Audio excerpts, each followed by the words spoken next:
Au Sénégal, les services de pédiatrie et de pneumologie observent une recrudescence des cas d'asthme infantile. Une évolution marquée par plusieurs facteurs majeurs, surtout très récurrents. Nous pensons qu'il y a plusieurs facteurs qui expliquent cela. Bien entendu, l'asthme, on sait qu'il y a une composante génétique héréditaire, n'est-ce pas, et épigénétique aussi, mais c'est surtout le changement des facteurs climatiques, donc environnementaux, tels que la poussière, la pollution. On a l'impression qu'il y a une perturbation, un dérèglement au niveau de la température, mais aussi souvent nous recevons des vagues de poussière qui viennent du désert du Sahara. Cette évolution, relevée par des spécialistes, interroge sur l'environnement de ces plus jeunes. Pour de nombreux parents, la maladie est un combat quotidien. Appuyez bien. Voilà, une bouffée. Vous attendez. C'est pas facile du tout. Parce que les enfants quand ils ont leur crise, c'est un peu difficile pour eux.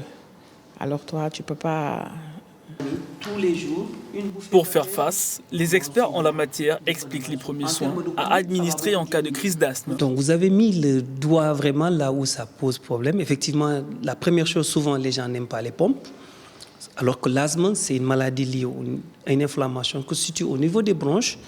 Pour traiter l'asthme, il faut donner un médicament qui va arriver là où il y a le problème. C'est pourquoi on utilise ce qu'on appelle les chambres d'inhalation. Donc avec la pompe. Donc la pompe dont vous avez dit, la pompe bleue, la ventoline ou butoasma, le salbutamol, ça permet de soulager les symptômes de l'asthme. L'asthme peut se manifester à tout âge, même s'il peut être diagnostiqué dès l'enfance, au cours des 5 premières années en particulier. Certains enfants peuvent rester asthmatiques à l'âge adulte, alors que pour d'autres, les symptômes disparaissent.